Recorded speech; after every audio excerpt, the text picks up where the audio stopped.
New interesting exciting video में आप सभी लोगों का स्वागत है। मेरा नाम है सुधीर और इस पर्टिकुलर वीडियो में हम बात करेंगे Nifty and bank Nifty option chain के बारे में। इसको समझने की कोशिश करेंगे, अंडरस्टैंड करेंगे कि मंथली एक्सपायरी से पहले यानी वेडनेसडे के ट्रेडिंग सेशन में क्या मार्केट और भी गिरेगा या फिर यहाँ से हमें बाउंस बैक देखने को मिलेगा। और जिस तरीके की मार्केट की कंडीशन है, एक कंसोलिडेशन का व्यू लेके आप चल सकते हो एक दो दिन, क्योंकि यहाँ पे कोई डायरेक्शन तय नहीं है मार्केट की।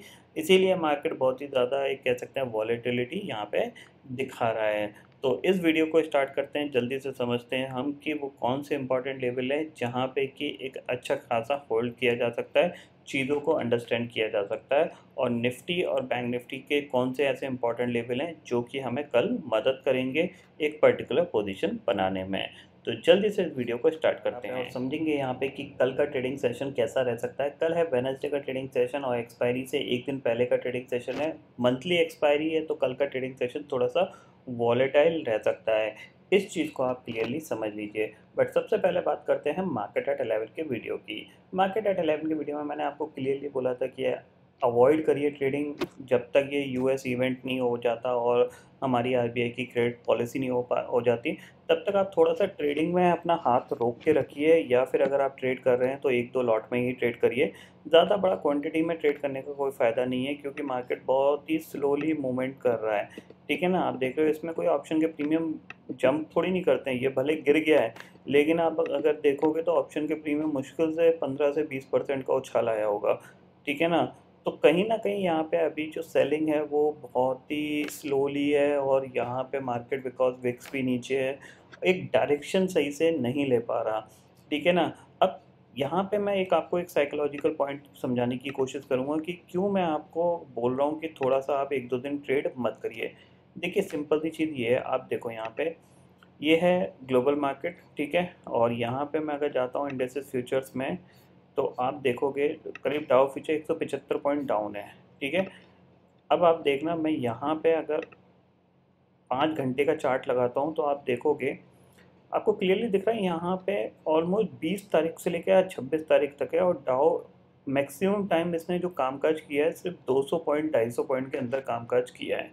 ठीक है ना, जब डाउ जैसा इंडेक्स जो कि 31,000 32,000 का 200 पॉइंट के अंदर कामकाज कर रहा है, तो कहीं ना कहीं यहाँ पे सेलर्स भी वेट कर रहे हैं कि इवेंट हो जाए और बायर्स भी वेट कर रहे हैं इवेंट हो जाए, क्योंकि दोनों ऑलमोस्ट मार्केट से बाहर हैं। इसलिए जो छोटे मोटे ट्रेडर हैं या फिर लेस वॉल्यूम वाले जो ट्रेडर्स होते हैं, उनके बीच में यहाँ पे फाइट होती रहती है। लेकिन उसमें ज़्यादातर जीत किसकी होती है? जो ऑप्शन सेल कर रहा होता है।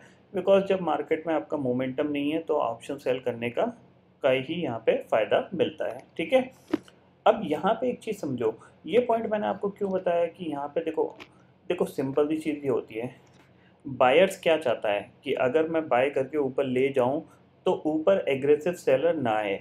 वो कब नहीं आएंगे?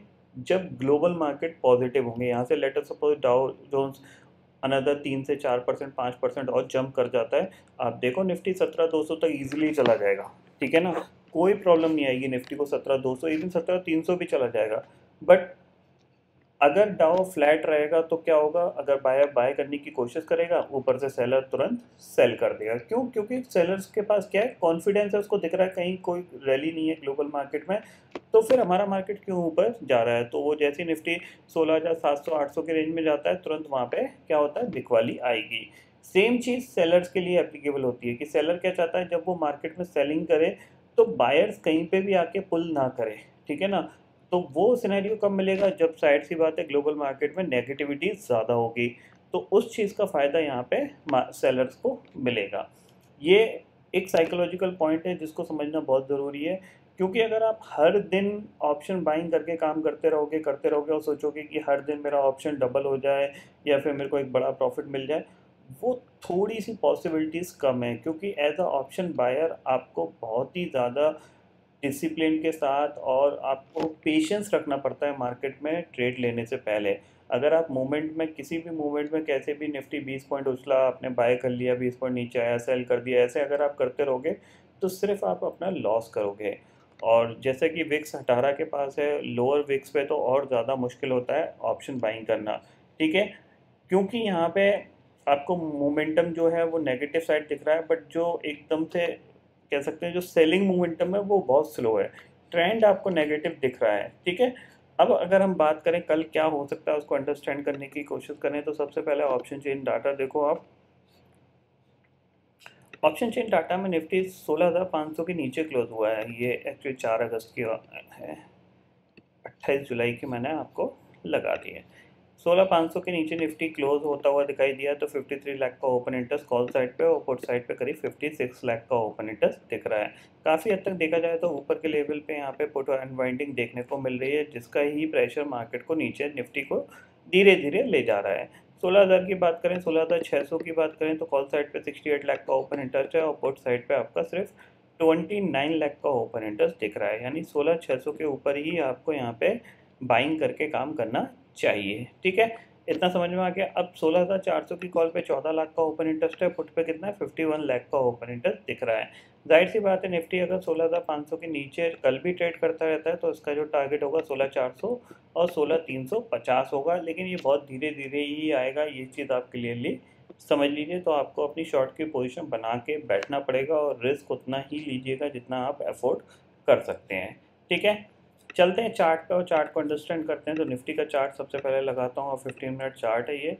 ठीक है, अब आप यहाँ पे देखो कि यहाँ पे आपको एक ट्रेंड लाइन मिल रही है डाउनवर्ड की, जिसके ऊपर अगर निकलेगा निफ्टी तो आपको यहाँ पे अपने शॉर्ट में नहीं रहना है। ठीक है, ये स्विंग आपके लिए बहुत इंपॉर्टेंट होगा, क्योंकि अब इसने क्या किया है, एक नेगेटिव ट्रेंड बनाना स्टार्ट किया है। क्योंकि आप देख रहे हो यहाँ से ये सेलिंग आई, ये पुल बैक, फिर सेलिंग, फिर पुल बैक और फिर सेलिंग। तो ट्रेंड आपका अब ये नेगेटिव बनता हुआ दिखाई दे रहा है। तो इस ये स्विंग आपके लिए बहुत इंपॉर्टेंट है।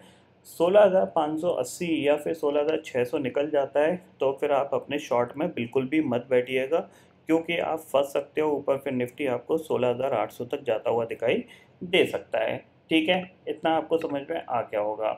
और कल के लिए अगर हम बात करें तो इम्पॉर्टेंट लेवल यही होगा कि अगर हम आज के लो के नीचे जाते हैं, यानी आज का लो हमारा अराउंड 16,470 के करीब का है, इसके नीचे जाएगा तो शॉर्ट करके काम करना है यहाँ पे, और 16,370 तक का टारगेट आपको देखने को मिल सकता है। इतना आप क्लियरली समझ लीजिए निफ्टी के लिए।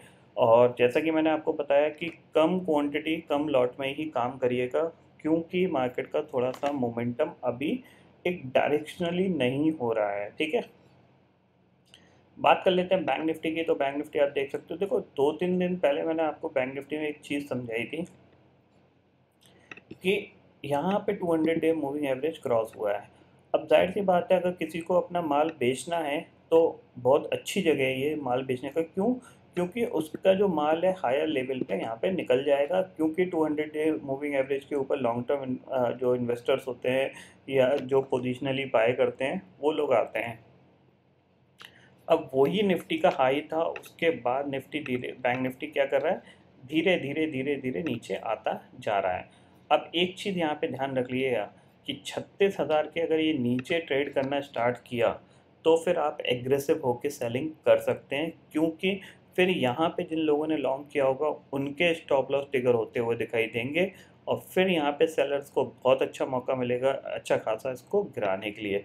यानी 36,000 के नीचे आपको इजीली 700 से 800 पॉइंट यहाँ पे बैंक निफ्टी गिरता हुआ दिखाई देगा। जब तक 36,000 के नीचे नहीं जा रहा आप एग्रेसिव सेलिंग मत करिएगा। ठीक है, इतना समझ में आ गया। अगर कल के लिए देखें तो कल क्या है हमारे पास, कल के लिए लेवल्स देख लेते हैं। देखो जाहिर सी बात है ये लेवल आज का इसने निकाल नहीं पाया था, जो कि है 36,575 के करीब का। इसने यहीं से रेजिस्टेंस लेके कंटिन्यूसली फिर ये ऑलमोस्ट डे लो के आसपास क्लोज हुआ है। अब देखो इसके लिए ये भी एक इम्पॉर्टेंट लेवल है जो नीचे का है, जो कि सपोर्ट का काम कर सकता है 36,350 का। 36,350 अगर ब्रेक हो गया तो फिर नेक्स्ट टारगेट आपके पास है सीधा सीधा 36,000 का। ये चीज़ आप क्लियरली यहाँ पे समझ लीजिए। और किसी भी दिन अगर यहाँ पे भी एक ट्रेंड लाइन खींच लीजिए, क्योंकि डाउनवर्ड ट्रेंड लाइन होगी, ये आपका हाई है और ये भी आपका हाई है। ठीक है, ये ट्रेंड लाइन जब ब्रेक होगी तब हम यहाँ पे बाय करके काम करेंगे, अदरवाइज आप यहाँ पे सेल करके काम कर सकते हो। सेलिंग के लिए मैं आपको क्लियरली बताता हूँ कि ऑप्शन बाय से अच्छा है कि आप ऑप्शन सेल कर लीजिएगा, या फिर फ्यूचर में काम करिएगा, या फिर आप मंथली वाली सीरीज़ में काम करिएगा जहाँ पे प्रीमियम दिखे थोड़ा सा कम हो, क्योंकि मार्केट में क्या है, मोमेंटम की यहाँ पे मिसिंग आउट पोजीशन दिख रही है। ठीक है, इतना यहाँ पे आपको समझ में आ गया होगा। ग्लोबल मार्केट की बात कर लेते हैं। तो करंटली अगर आप देखोगे तो इंडेक्सेस फ्यूचर्स में यहाँ पे डाउ फ्यूचर करीब 150 पॉइंट डाउन है, नैस्डैक फ्यूचर करीब 70 पॉइंट यहाँ पे डाउन है। तो क्लियरली हमें इंडिकेशन मिल रहा है थोड़ा सा नेगेटिविटी के लिए कल। तो अगर कल किसी भी रीज़न से मार्केट एक बार गैप अप खुलता है तो फिर आप यहाँ पे सेल करके एक बार काम कर सकते हैं। ये चीज़ आप क्लियरली समझ लीजिए। तो आई होप दोस्तों ये पर्टिकुलर डाटा आपको समझ में आ गया होगा। दोस्तों फिलहाल इस वीडियो में इतना ही है। आई होप ये वीडियो आपको पसंद आएगा। वीडियो पसंद आता है तो लाइक और शेयर ज़रूर करिएगा और चैनल को जो सब्सक्राइब कर लीजिए, क्योंकि मैं सुधीर लेके आता रहूँगा हर दिन आपके लिए नए नए वीडियो। इसी के साथ शुक्रिया दोस्तों। जय हिंद।